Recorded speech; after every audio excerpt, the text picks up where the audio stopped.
Good evening. Government advisors are inviting public feedback for proposals to start charging households for waste based on prepaid garbage bags or the collective amount produced by residential buildings.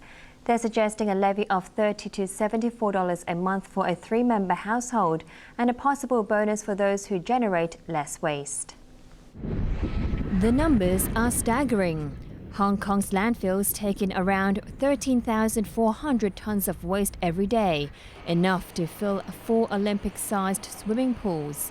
Of that amount, 67% is garbage produced by households. We have a serious problem. We have a problem that is not going to be sustainable. The landfill is filling up, and we don't have many other tools in the short term to deal with the situation. So how to reduce waste at the source is very vital. The Council for Sustainable Development today launched a second round of public consultation on proposals to start charging households for garbage. One suggestion is that domestic garbage produced in multi-story residential buildings could be handled by estate management agencies, which will collect money from households based on the total weight of the waste generated. Or the charge could be based on the volume of waste, counting garbage bins used by the whole building. Residents and the building management would have to agree on payment arrangements. For residential blocks without building managers, tenants would have to use prepaid garbage bags and bring them to designated refuse collection points. As for the amount people have to pay, the council is suggesting $30 to $74 a month for a 3-member household. The calculation of the charging level is only as a reference starting point for all of us to start the discussion, just to say to get the ball rolling, that's all. But the ball may not be rolling the way people want. Take Mr. Lam, for example, from a family of 3 living in a private housing estate. He's worried that an across-the-board charge would be unfair, as his family hardly cooks at home and produces only a small amount of garbage. To address concerns like his, the consultation paper is asking for feedback on whether there should be a threshold for the amount of waste that can be produced without having to pay anything, or whether a bonus should be given to those who produce less. Green Group Friends of the Earth supports the prepaid garbage bag proposal. If we can charge everyone by household per volume, I think that this is also a very effective way to encourage our citizens to cut the waste being dumped into the landfill. Based on the public feedback, the Council will make final recommendations on the way forward to the government in the last quarter of next year. The government is also inviting public feedback on proposals to give police the power to stop people on the streets for mandatory drug testing. Officials say police will not abuse their power, and it's more about helping addicts than punishing them. ATV's Bolang reports. Growing concern over drug abuse has prompted the government to propose mandatory testing, and today it launched a 4-month public consultation exercise. The move comes amid growing worries about so-called hidden addicts, those who take drugs at home.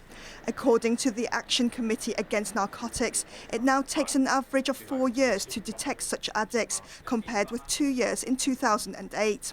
The aim of mandatory drug testing is to identify abusers at an early stage so that they can undergo rehabilitation. Under the proposal, police can stop and search a person if they have a reasonable suspicion that he or she is under the influence of drugs. At the moment, officers can only test people found with drugs.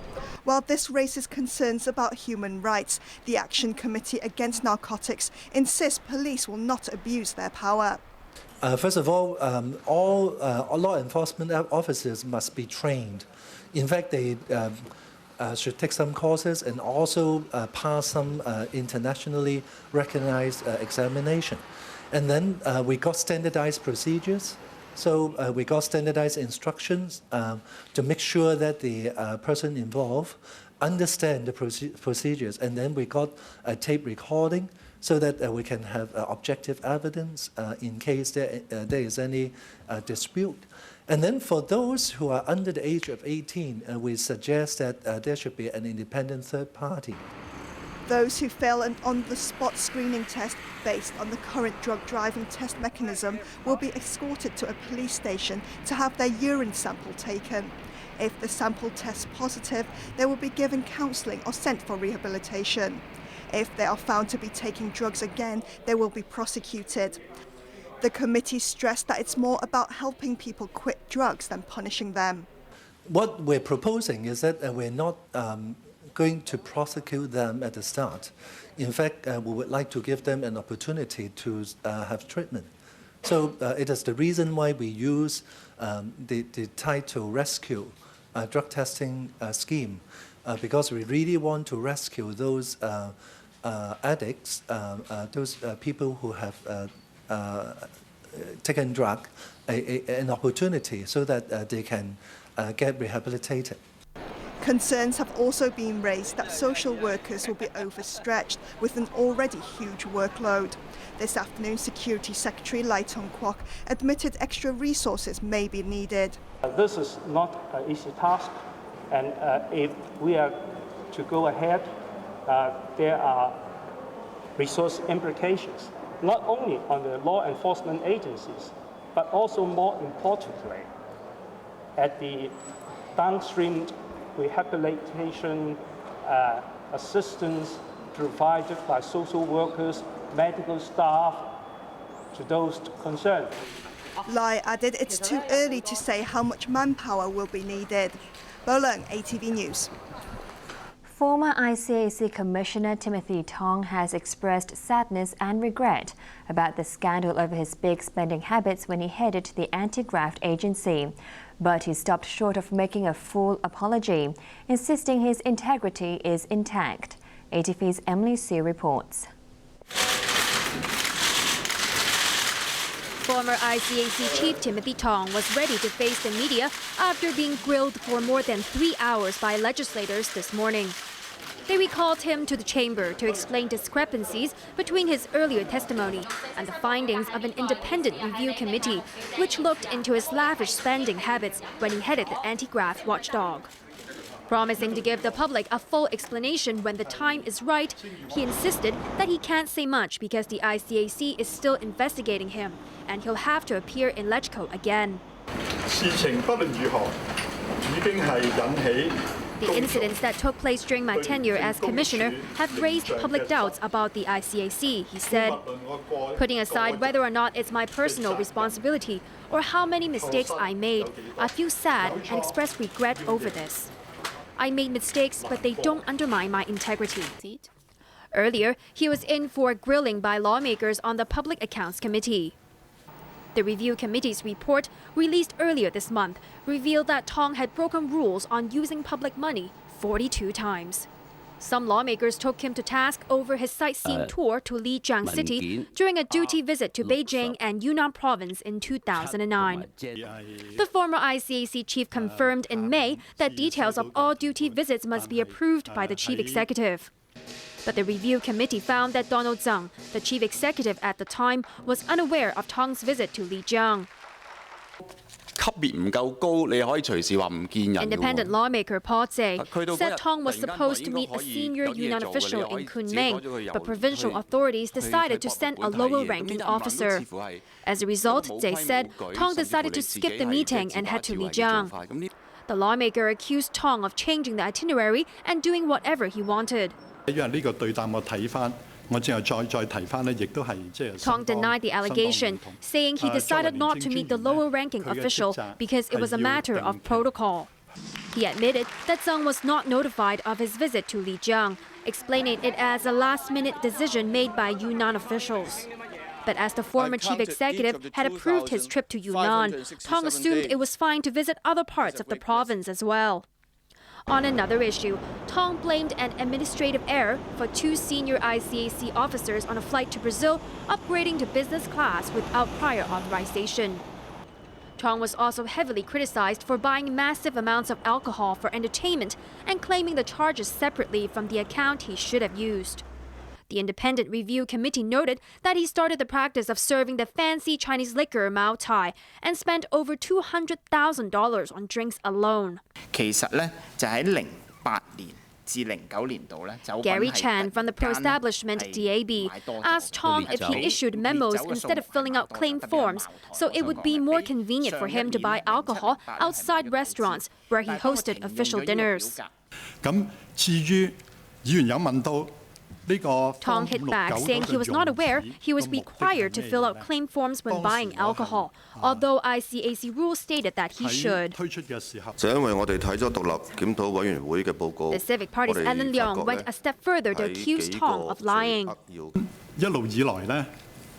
Tong replied that different departments use different methods to claim expenses, and he was too busy to look into specific administrative procedures.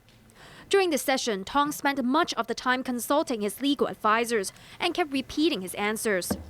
Lawmakers criticized him for wasting their time by coming to meet them unprepared. ICAC Commissioner Simon Pei and Director of Community Relations Julie Mu are scheduled to attend tomorrow's Public Accounts Committee hearing. Emily Su, ATV News. A Beijing court has ordered the execution of a man who killed a baby girl during a fight over a parking space with her mother. The case provoked widespread anger across the nation, and many applauded today's ruling. ATV's Belinda Lord reports. 39-year-old Han Lei was quoted as saying he would gladly accept the death penalty for a shocking crime in July. That's exactly what the former convict got today at Beijing's #1 Intermediate People's Court. He had outraged the nation by snatching a 2-year-old girl from a pram and dashing her to the ground during a dispute with her mother. The attack, which was captured on security cameras, stemmed from a car parking argument at a supermarket.